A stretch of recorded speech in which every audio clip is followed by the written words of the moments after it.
Bueno, continuamos.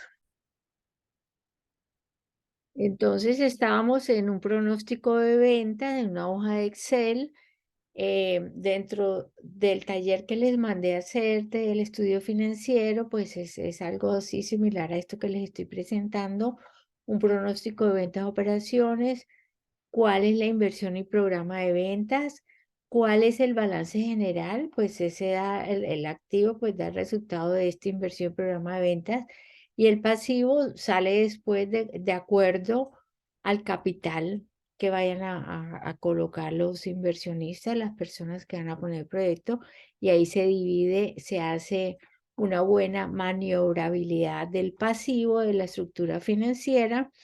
El estado de resultados, que son los ingresos y egresos, también viene desde el escenario de ventas. El costo promedio ponderado de capital, que es lo que vale, lo que le vale a la empresa el costo de la deuda, los aportes de capital, el endeudamiento a largo plazo, a corto plazo, cómo se van a financiar con proveedores y cuál va a ser la financiación privada y cuánto va a valer. De aquí nos va a salir este dato acá que es muy importante. Normalmente lo mínimo que se espera es que el costo de capital, la, em, que los flujos de fondos, la TIR del flujo del fondo dé por lo menos para pagar este endeudamiento, este valor que da acá, debe ser superior a este valor que da acá. Están los flujos de fondos, que es igual a lo que da aquí en el estado de resultados, que nos da una utilidad neta. Esto lo llevamos a los flujos de fondos, ¿sí ve? Y le sumamos las depreciaciones amortizaciones, porque eso no implica erogaciones de efectivo, para ver realmente cuál es el efectivo que tenemos. Y de ahí sacamos los valores presentes de cada año. Lo podemos hacer a 5, 10, 15 años, 19 horas. dependiendo de lo que duren los activos que ustedes vayan a usar. Pero con 5 años está suficiente, está muy bien. El valor presente de todos esos flujos año por año se trae acá y se suman, y eso nos da el valor actual neto, la suma de todos estos. Y entonces la TIR es la suma de los valores actuales menos la inversión. Entonces, esta es la inversión, 58 millones, ¿se acuerdan? Entonces, estos 58 más la suma de estos flujos de fondos que va a dar el proyecto nos debe dar una TIR. Esto aquí está así con esos valores, pues porque está sin llenar. Entonces, lo que hay que hacer es llenarlo. Se hace un presupuesto de los costos de producción por producto, cuánto vale la mano prima, la materia prima, la mano de obra, los costos indirectos de fabricación. Ojalá los puedan hacer los procesos por actividades, ¿sí? Y estimar, y así estimar un driver, por ejemplo, horas hombre, horas máquina, eh, ese tipo de driver para usarlo aquí para poder distribuir bien los costos indirectos de fabricación, que son los más, digamos, como los más complicados de distribuir, y son los que nos va a hacer variar mucho el precio, el costo de un producto. Los gastos de administración, ustedes estiman también cuáles son los gastos año por año. Los gastos de venta y los gastos de administración y de venta van de acuerdo a las ventas, por supuesto. Los gastos financieros vienen ahora. Entonces, esta es la hoja Excel que ustedes deben llenar, y este es el estudio financiero. Entonces, vamos acá, en el balance general. Ahora vamos al estado de resultados. El estado de resultados está compuesto por los ingresos por venta. ¿Se acuerda que hicimos una estimación de cuánto se iba a vender, de pronóstico de venta? Entonces aquí lo multiplicamos por el precio de venta y nos da un valor de venta, un valor de ingreso, y esto lo sumamos y bueno, ya tenemos los ingresos de venta. En los costos operacionales o de producción, entonces vamos otra vez en el presupuesto de costos. En el presupuesto de costos tenemos los presupuestos de operación, lo que hablábamos ahora de cuál es el pronóstico de esas operaciones de acuerdo a esos pronósticos de venta, cuánto me vale producir esos productos que estimo que se pueden vender. Y todo este pronóstico de operación depende de lo que duren los activos, de la capacidad de esos activos, de la gente que se vaya a tener para la producción y de la estrategia y la tecnología usada. Entonces, en los costos de producción son todas las erogaciones para la adquisición de materia prima hasta su transformación en artículo final. Servicios, incluyendo servicios como energía eléctrica, televisión, telefonía, todo eso que esté relacionado directamente con el producto. Los costos de producción se dividen en gastos directos e indirectos. Los gastos directos son materia prima, material directo y mano de obra. La materia prima es los elementos que se identifican con el producto o servicio que se vende. Los materiales directos no se transforman, pero son, por ejemplo, los empaques, el envasado, que son materiales que se van a usar en cada producto. Y la mano de obra directa sí es todo el personal que trabaja relacionada con el proceso de producción, operadores de máquinas, montadores, pintores, soldadores, todos esos directos que estén ahí interviniendo directamente en la producción. Los costos indirectos de fabricación, como tenemos costos de producción, gastos directos e indirectos, entonces se agrupan también en tres tipos: materiales indirectos, mano de obra indirecta y otros gastos indirectos. Aquí está el presupuesto: los gastos directos y los gastos indirectos, materiales directos, sueldos directos, indirectos, perdón, materiales indirectos, sueldos indirectos y otros gastos indirectos. Materiales indirectos de la producción son los consumos complementarios en la elaboración del producto final, como son los combustibles de las máquinas que se están usando, los fertilizantes, ablandadores. No son visibles en el producto final, pero se requieren para el proceso de producción. Los repuestos que usan las máquinas que se usan para el proceso de producción. Los útiles de aseo que se usan para la planta. Los combustibles y lubricantes para la operación de la maquinaria. Entonces, estos son los materiales indirectos. Los sueldos y honorarios indirectos es el trabajo del personal de planta que no interviene directamente en el producto, pero están en planta, como gerentes, supervisores y otros empleados, como los del aseo y eso que están ahí en planta. Y dentro de los otros gastos indirectos son estos otros gastos indirectos, como energía, agua, combustibles, uniformes, seguros, impuestos. Todo tiene que ver con producción, con planta, con gastos operativos. Entonces, tenemos hasta la renta de inmuebles. Por ejemplo, si la planta ocupa un espacio muy grande o si lo ocupa pequeño, pues hacer la distribución de costos de acuerdo a los metros cuadrados usados, tanto por la administración, por las ventas y por la planta de producción.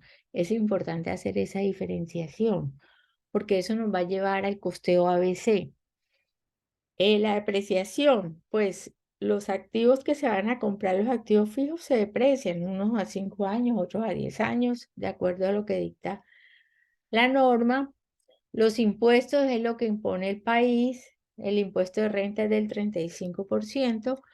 Los seguros para proteger los activos de la planta, como para los que se usan para distribuir los productos, esos seguros para transporte y todo eso, el pago de las pólizas anuales, esa cuestión. Ahora, el presupuesto de gastos de administración que deben hacer en esa hoja de Excel que le di son estos.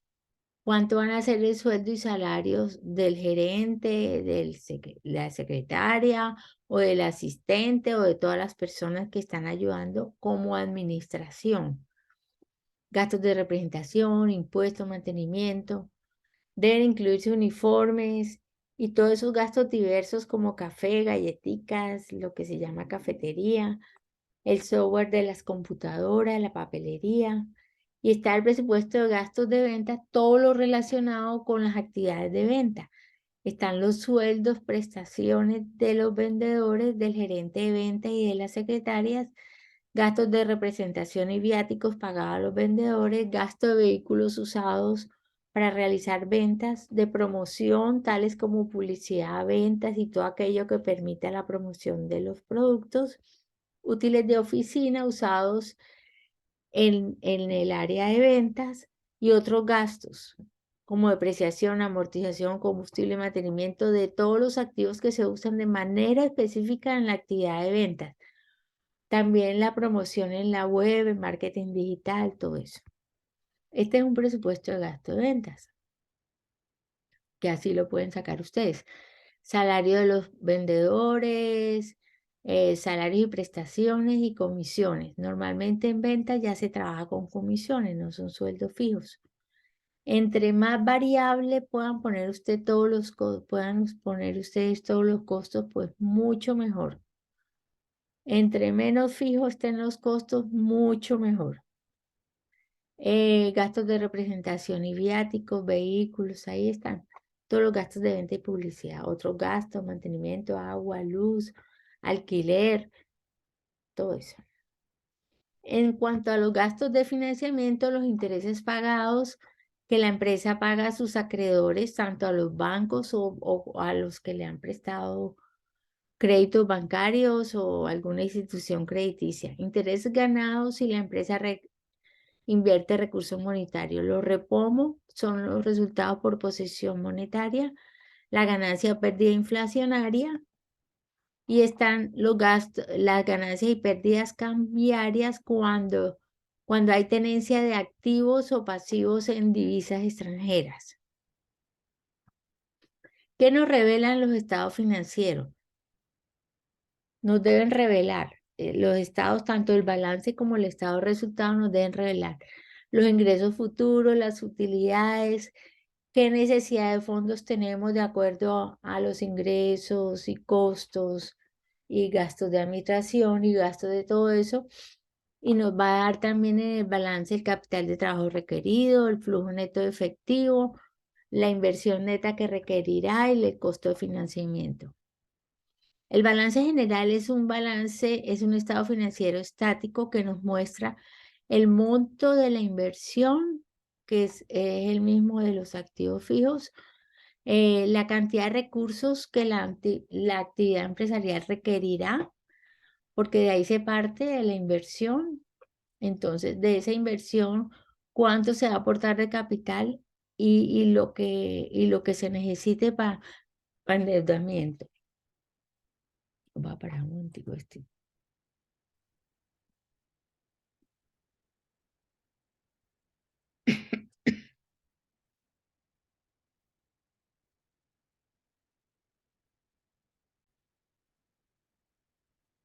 Entonces se determinan y de dónde provendrán esos recursos que se requiere para esa inversión. Entonces se analiza el costo y la estructura de capital más conveniente para establecer la estructura financiera, que es la combinación de los pasivos y el capital contable, más adecuados para el proyecto de inversión. Entonces ahí es donde tenemos ya el balance que nos da el activo, el pasivo, el capital. En el pasivo, hay pasivo circulante, que es el pasivo a corto plazo, se identifica con el ciclo financiero de sus pasivos. Hay pasivo fijo de largo plazo, que es mayor de un año, como créditos hipotecarios y créditos a largo plazo con proveedores. Y el pasivo diferido, que son los pagos recibidos por anticipado de los clientes que generan órdenes de compra. Hasta que no se entregue el producto, pues no se registra como una venta y queda ahí como un pasivo diferido. Entonces, el pasivo total es la suma de esos tres y el capital contable es el derecho de los propietarios sobre los activos netos menos el pasivo. Entonces, el capital contable está distribuido en Capital social, que es el aporte de socios, los resultados de ejercicios anteriores y las reservas, o sea, las reservas, las utilidades retenidas para cubrir esas obligaciones, aunque dicen que ya están en desuso las reservas. Entonces, de la inversión ya habíamos hablado, activos requeridos, terrenos, planta de producción, hacemos el pronóstico de venta, requerimientos de capital, personal requerido, eso es lo que se requiere. Ahora vamos a hablar las fuentes de financiamiento. Bueno, ya tenemos el activo, ya sabemos cuánto vamos a invertir, qué maquinaria requerimos, qué personal requerimos, cuánto van a ser los gastos, los salarios, los costos de producción, los gastos de administración, los gastos de venta. Entonces ahí vienen las fuentes de financiamiento. ¿Para qué se necesitan fuentes de financiamiento? Para el capital inicial, para la compra de equipo esencial, para la operación del día a día de las empresas, lo que llamamos el capital de trabajo, para cubrir esos pagos de operaciones, no quedarnos sin líquidos y no quedarnos sin poder pagar deudas o poder cubrir la operación. Se requiere fuentes de financiamiento para la expansión y el crecimiento, para incrementar los activos fijos de la empresa, para la adquisición de otras empresas o de otro modelo de negocio que sea compatible con el mío, puedo hacerlo a través de fuente de financiamiento. Situaciones especiales también se requiere financiamiento cuando hay una crisis económica o aumentos en la demanda del producto y necesito expandirme, necesito apoyo financiero. Y también 19:15. se necesita para la investigación y desarrollo de nuevos productos, hacer prototipos de productos y todo eso.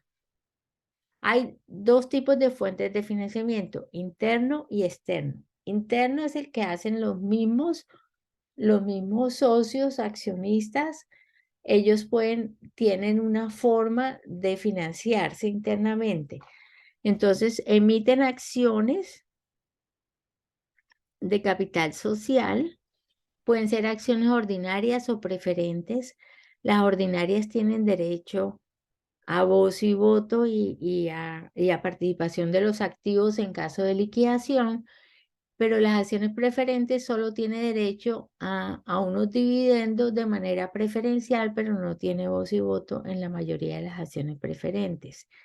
Las utilidades retenidas son utilidades que se dejan ahí, pero hay que pagarles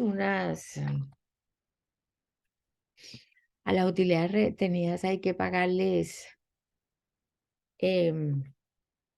intereses.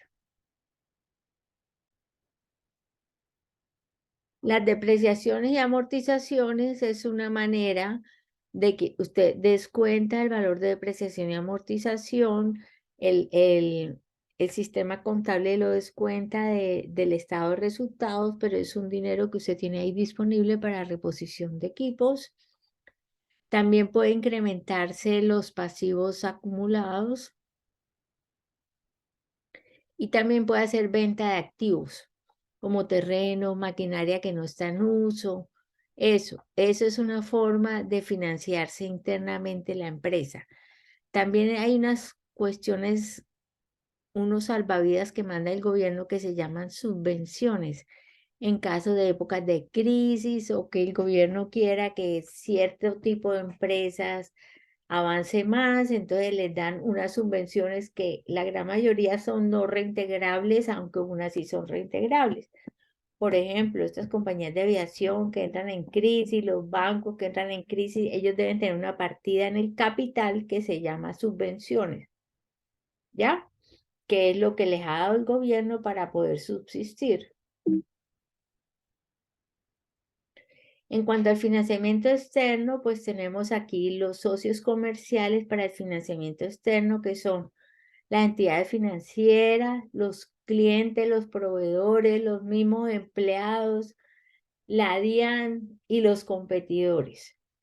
Esa puede ser una forma de financiarme externamente. Entonces, una forma es con venta de acciones a personal de afuera. Ampliaciones de capital, ampliamos el capital y entramos nuevos socios. Y también hay unas figuras que se llaman como el sobregiro bancario, también están las emisiones de deuda. Yo me endeudo y ofrezco un bono, un papel y le digo a la gente, bueno, ese bono le voy a reconocer tanto por ciento anual durante 5 años. Ahí el problema de esas emisiones de bono es que lleguen a bajar los intereses, entonces se vuelve costosa la deuda, porque esto no se puede pagar anticipado, eso toca pagarlo año a año. Están los pagarés y descuentos comerciales, están las líneas de crédito. A empresas les dan líneas de créditos que les dicen, bueno, usted tiene un crédito rotativo que puede usar, pero eso sí, todos los meses los tiene que pagar. No tiene que estar solicitando crédito, sino que le abren una línea de crédito y el que la empresa está usando. Hay créditos comerciales para cierto uso, compra de vehículos, compra de maquinaria. Y hay otros instrumentos financieros como son el leasing para comprar con un valor de salvamento al final y quedarse con el activo, pero ya al final se paga como una renta. Ese es el leasing. No se paga, digamos, no está configurado como un crédito, sino que el leasing, el activo, pertenece a la entidad que le está prestando a uno. Hasta que se termina, hasta que llega al final, y entonces la empresa le paga el valor de salvamento y ya el bien pasa a propiedad de la empresa. Así se trabaja el leasing. El confirming es una figura que usan las empresas con los bancos para que centros de compensación, para que los bancos le hagan, digamos, el manejo de cartera y toda esa cuestión. Se llama confirming. El factoring es cuando yo facturo, pero le doy a mis clientes 3 meses para pagar, 2 meses, pero eso es una plata que no tiene rentabilidad, está inactiva, entonces yo la puedo poner en el mercado y hay gente que está comprando esa factura con cierto descuento, eso se llama factoring. El crowdfunding, este que está acá, es el que es uno de los más nuevos que se está usando, pues que se abre en internet y eso ya está, digamos, lo está normalizando la ley, donde abre una página en internet para pedir fondos a nivel mundial, el que quiera darle, apoyarlo en cierto proyecto, ahí están los crowdfunding. Está también las subvenciones cuando tienen que ser reintegrables, por eso se llama externo, o sea, forma parte de una deuda, no forma parte del capital, sino de una deuda. Y también se puede asociar con competidores y armar unos joint ventures. Por ejemplo, dos constructoras se unen para hacer una carretera y arman lo que llaman un joint venture. De un joint venture se une la constructora A con la B y de ahí puede resultar una fusión. Sale una nueva compañía que se llama C o simplemente una adquisición que la compañía A adquiere la B y toma el nombre solo de la A. Entonces, esos son los fuentes de financiamiento externo. En cuanto a la evaluación financiera, bueno, como requerimos todos esos, lo que les había comentado, entonces ya tenemos el balance general, activo pasivo, el estado de resultados, el costo promedio ponderado de capital que sale de aquí del balance general, porque aquí ya vamos a estimar del balance general cuáles van a ser mis pasivos y mi capital, y de acuerdo a eso le saco el costo promedio, entonces de aquí sacamos los flujos de fondos que se saca a partir del estado de resultados sumando las depreciaciones y amortizaciones, entonces ya entramos a la evaluación financiera con los flujos de fondos.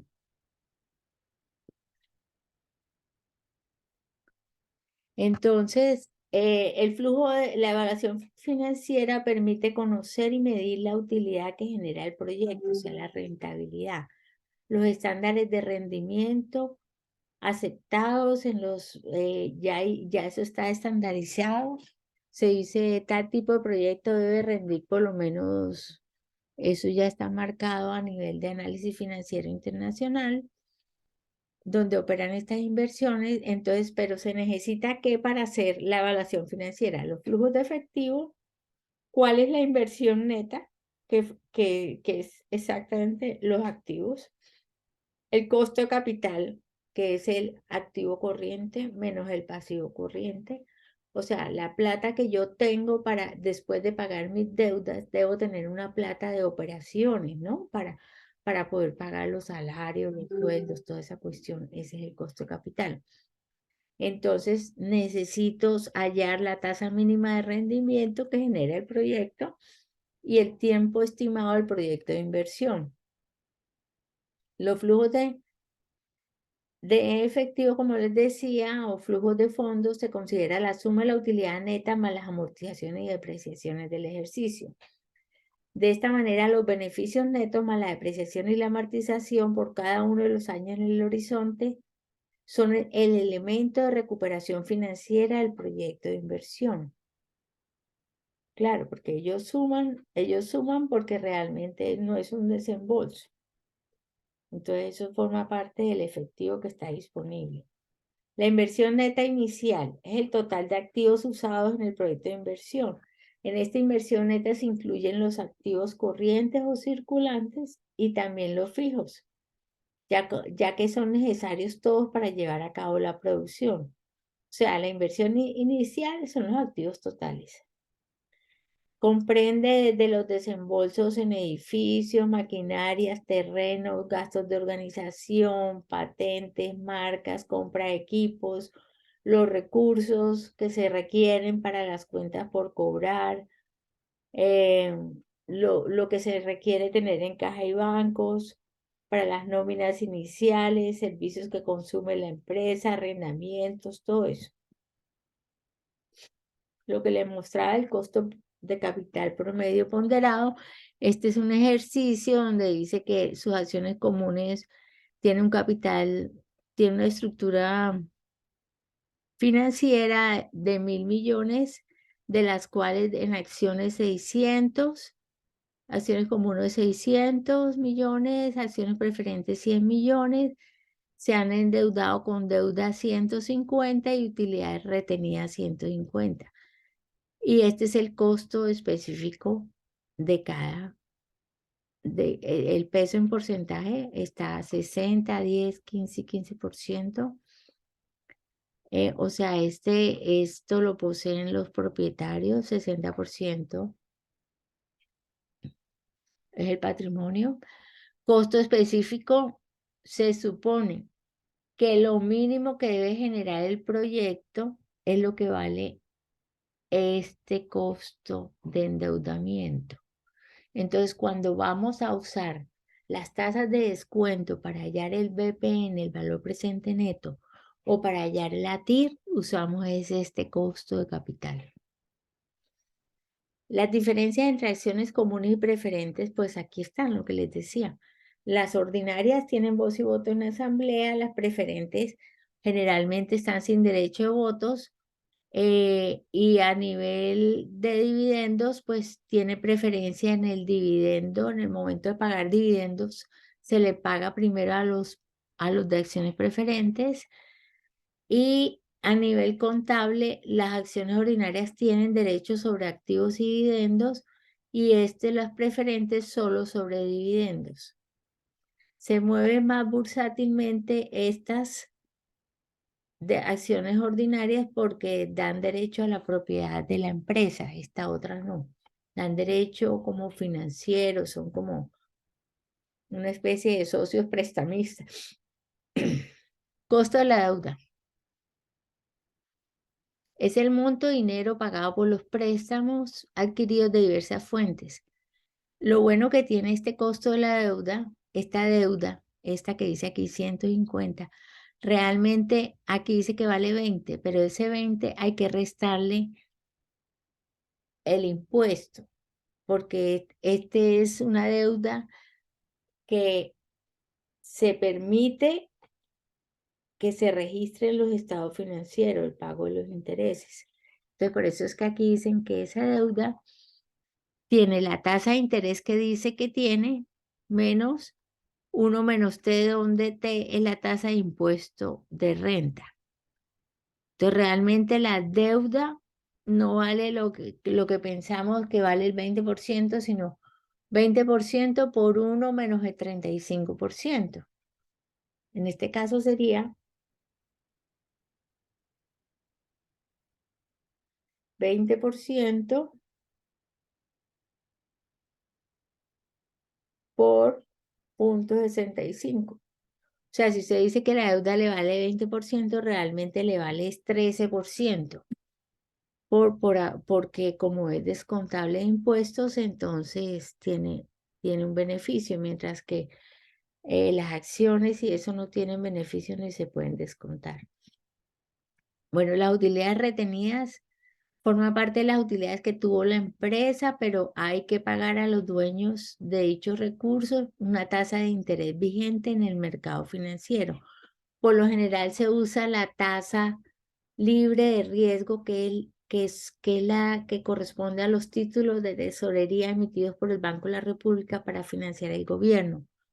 La fórmula que se usa para calcular la tasa que debe pagarse a las utilidades retenidas es a la tasa T más unos puntos de riesgo de la empresa. Entonces, si la tasa T es del 13%, los puntos de riesgo de la empresa pueden ser unos 5 puntos más.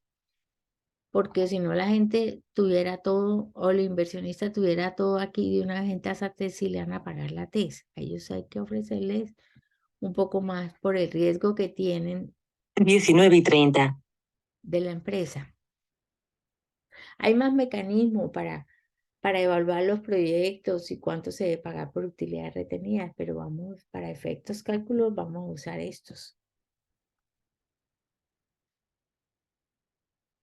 Bueno, ahora pasamos a la evaluación financiera en sí, que es la TIR.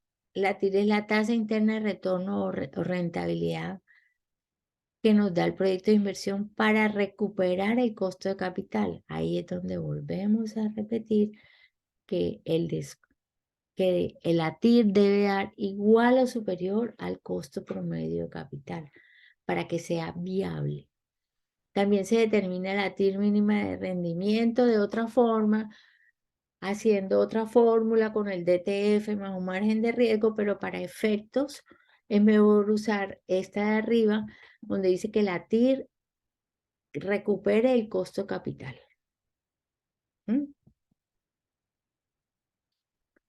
Entonces, de todas maneras, en el momento de estimar la tasa de descuento de la TIR y de los BPN, de los flujos, para traerlos a valor presente, no solo hay que tener en cuenta el costo promedio de capital, sino la tasa de rendimiento que han generado históricamente los activos de la empresa, el rendimiento que otorgan los instrumentos financieros del mercado, el riesgo específico del proyecto de inversión, las políticas de la empresa con respecto a las tasas de rendimiento y la importancia del proyecto de inversión en la planeación estratégica de la empresa. Entonces, ahí es donde adquiere peso el criterio de la alta dirección para estimar la tasa de descuento de esos flujos. ¿Cómo se calcula? La tasa interna de rentabilidad. Entonces, la tasa interna de rentabilidad es esa tasa donde los ingresos del proyecto son iguales a la inversión inicial del proyecto, o sea, este egreso inicial. O sea, el activo del proyecto, el activo inicial del proyecto, o sea, el capital inicial. En este caso, por ejemplo, este es un proyecto que costó, el capital inicial es de 2 millones y generó 5 flujos de caja de 600.000. Entonces, ¿cuál es la tasa donde esto es igual a esto? Es lo que se llama la rentabilidad del proyecto. En este caso, este es un cálculo en Excel, uno pone todos estos flujos positivos o negativos, este habría que ponerlo negativo, y se ponen todos seguidos y hay una función que se llama TIR y él saca rapidito esa TIR. Este es un comparativo de dos franquicias. generan flujos, genera en 2 años flujos de 10.000 la inversión inicial, también. En la franquicia Pan de Bono genera un flujo de 3.000 y otro de 10.000, y genera 2 flujos de 6.000. ¿Cuál es mejor? Entonces, según la TIR, el que da mayor TIR es la de franquicia Pan de Bono, a pesar de que genera 13.000 y genera 12.000. Entonces, esta es la forma de calcularla, digamos, en ecuación, en matemáticas, pero digamos que, como les decía, el Excel ya tiene la función para despejarlo. Sensibilidad. Sensibilidad es importante tenerlo en cuenta para ver cómo se comportan las ventas de los productos dependiendo del entorno económico, de la situación de la economía, lo que le hablábamos ahora. Si es muy sensible o más sensible, dependiendo de eso también se hacen los pronósticos de venta. Bueno, ahora entremos a otros indicadores económicos. Los proyectos pueden evaluarse con base en el tiempo que se recupera la inversión. Entonces, hay varios métodos. Hay unos que no consideran el valor de dinero en el tiempo, sino que es, digamos, como un cálculo, un filtro inicial. Cuando le da una información, le gustaría escuchar sobre este proyecto, entonces uno hace estas preguntitas, bueno, ¿y cuántos flujos generan? ¿En cuánto tiempo? ¿Cuánto es la inversión inicial? Y uno hace un cálculo ahí de suma y resta y se acabó. O sea, suma y resta. No, ¿cuánto se necesita? 2 millones. ¿Y cuánto flujo va a generar? 600.000 cada año durante 5 años. Entonces uno dice, bueno, se va a recuperar los 2 millones, se recupera en 3 años y medio. Ya, es una cuenta ahí sin tomar en cuenta el valor del dinero en el tiempo. Suena interesante porque a partir del tercer o cuarto año ya empieza a ser ganancia para mí. Eso, entonces ya pasemos a estudiar con otros métodos con el valor del dinero en el tiempo. Entonces vienen estos métodos para calcular el valor presente neto, la tasa interna de rendimiento, el índice de rendimiento, el costo-beneficio y el periodo de recuperación. Y también el punto de equilibrio. Es muy importante tenerlo en cuenta, sobre todo para los productos que requieren manufactura. En que a partir de qué momento empieza a generar utilidad, a partir de qué momento de ventas empieza a generar utilidades.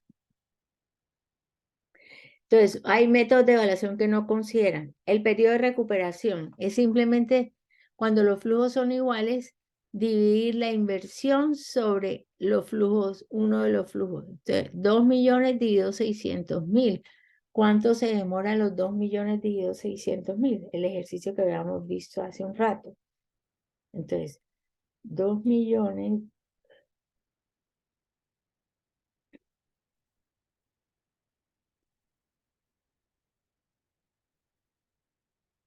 se demora 3.33 años. Ese es el tiempo de recuperación. ¿Qué ventajas tiene? Que es útil para comparar proyectos de medidas económicas iguales y con flujo de efectivos uniformes. Son cálculos sencillos, de fácil interpretación, se usa con mucha frecuencia entre inversionistas, ayuda a estimar los plazos en el desarrollo de los proyectos. Es más o menos, puede demorarse, si así nos da, puede demorarse pues un poquito más, pero no es mucha la diferencia. Pero, y las desventajas de que, como no considera el valor del dinero en el tiempo, es una evaluación que puede resultar engañosa por eso. Ejemplo, una inversión inicial de $50.000 genera un flujo de efectivo de 20.000 anual. Entonces, 50.000 se demora 50.000 dividido anualmente, recupera 20.000, entonces en 2,5 años va a recuperar. Es eso lo que se llama el tiempo de recuperación, 2,5 años. Cuando los flujos son desiguales, aquí tenemos otro caso, los 500.000 más vale la inversión 650.000. Entonces partimos de la inversión y vamos restando cada flujo cada año, hasta que se pone en cero y de ahí empiezan las ganancias. Eso es el tiempo de recuperación para flujos desiguales. También está la tasa simple de rendimiento sobre la inversión, que es el flujo de efectivo sobre la inversión. Entonces, si el flujo de efectivo son 600.000, dividido 600.000, ¿se acuerda del ejercicio el primero? 600.000 dividido 2 millones.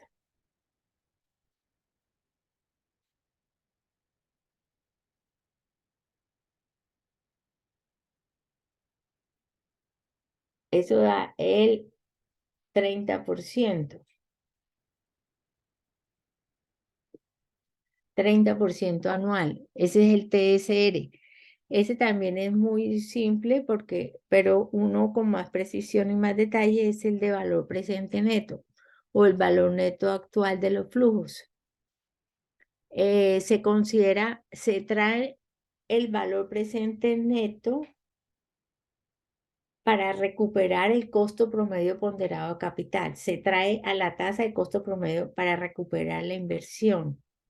Entonces, si da positivo el valor presente neto, es viable el proyecto porque ya recuperó la inversión o ya recuperó el costo de capital y de ahí para adelante pues ya empiezan ganancias.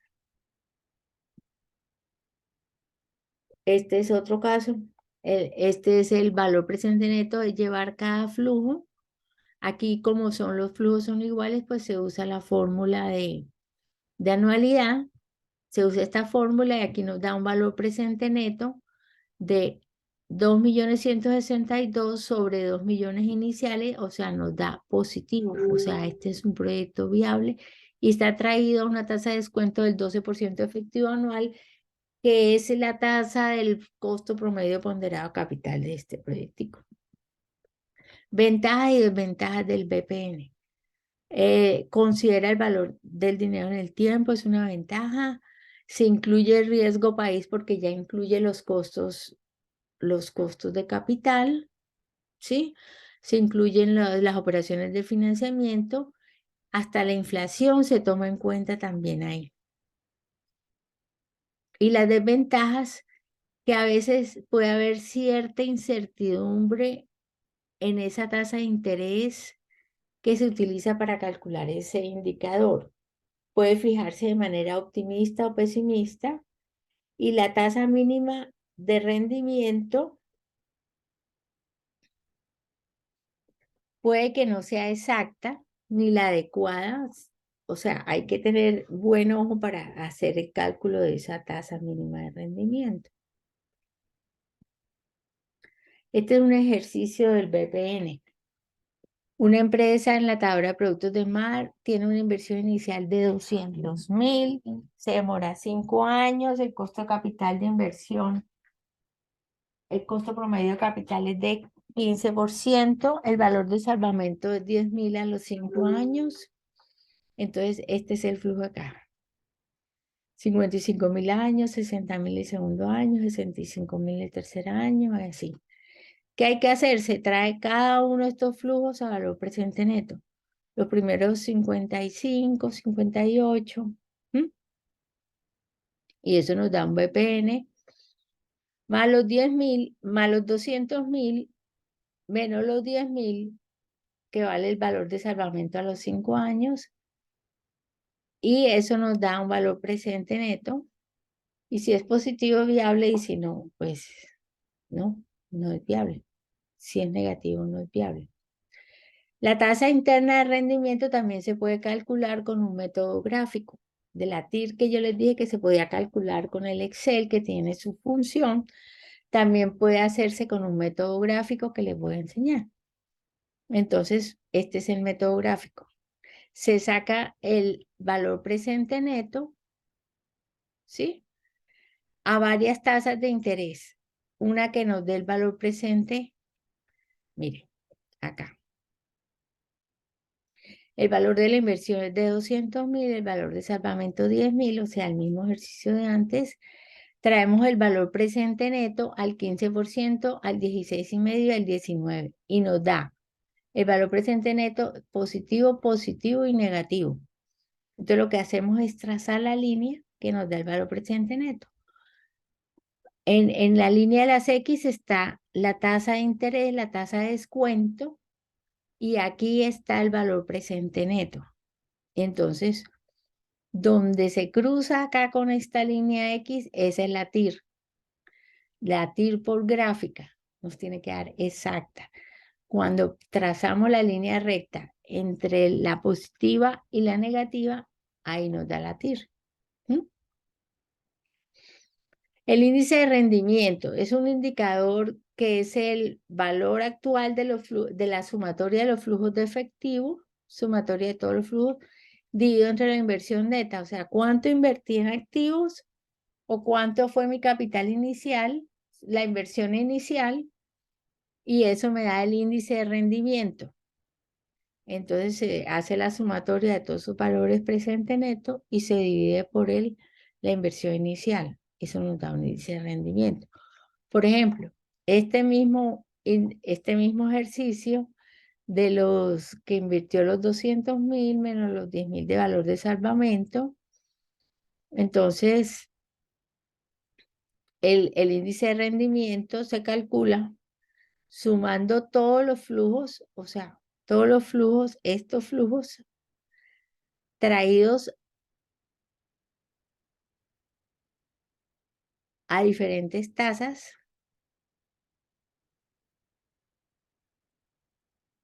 Entonces, el índice de rendimiento al 15%,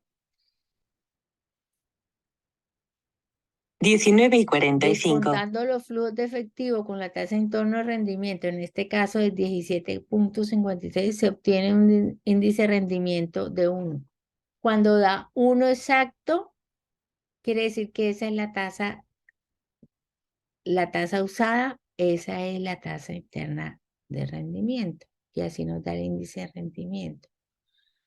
El punto de equilibrio es la cantidad de ingresos que igualan la totalidad de costos y gastos.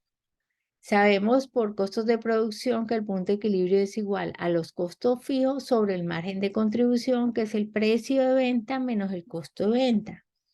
Entonces, si tenemos estos costos, los costos fijos y el precio de venta menos los costos de venta, costo variable puede ser costo fijo, precio de venta menos costo de venta, eso nos da el punto de equilibrio, nos da el número de unidades para producir. ¿Y qué quiere decir esto? Pues que de ahí para arriba es que empiezan las ganancias. Es muy importante tenerlo en cuenta cuando hay producción de esas. Este es una gráfica del punto de equilibrio. Esto representa los costos totales, esta línea punteada, esta línea que va rectecita así representan los costos fijos y esta son los costos variables. Entonces, en donde se cruza la línea punteada son los ingresos. Los costos totales empiezan aquí donde están los costos fijos. Los costos totales, sí. Entonces, esta es la línea de costos totales, esta es la línea de ingresos, de precio de venta por número de unidades, y aquí donde se cruzan tiene que dar exactamente el punto de equilibrio. Se puede hacer también. ¿Cómo se hace? Calculando cada recta en cuanto a precio de venta, calculando dos puntos. ¿Qué pasaría si yo vendo 0? Pues empiezo en 0. ¿Qué pasaría si yo vendo aquí 15.000 unidades? Estaría por acá. ¿Qué pasa si yo vendo 20.000 unidades? Está por acá. Entonces trazo la línea recta. ¿Cómo se comportan los costos? Si yo vendo 20.000 unidades, están por acá. Entonces, al cruzar las dos rectas de costo y utilidades, nos da el punto de equilibrio. Los costos fijos y variables, ¿cuáles son? Entonces, para que reclasifiquen, para poder sacar el punto de equilibrio, todos esos costos que ya calcularon en el estado de resultados, entre costos fijos y variables, y puedan hallar el punto de equilibrio. Bueno, muchas gracias. Eso ha sido todo por hoy. Les recomiendo entonces la hoja de Excel, que es donde está el estudio financiero. Entonces nos vemos en la próxima, en el parcial. Muchas gracias. El parcial va a ser sobre este mismo tema. la parte teórica.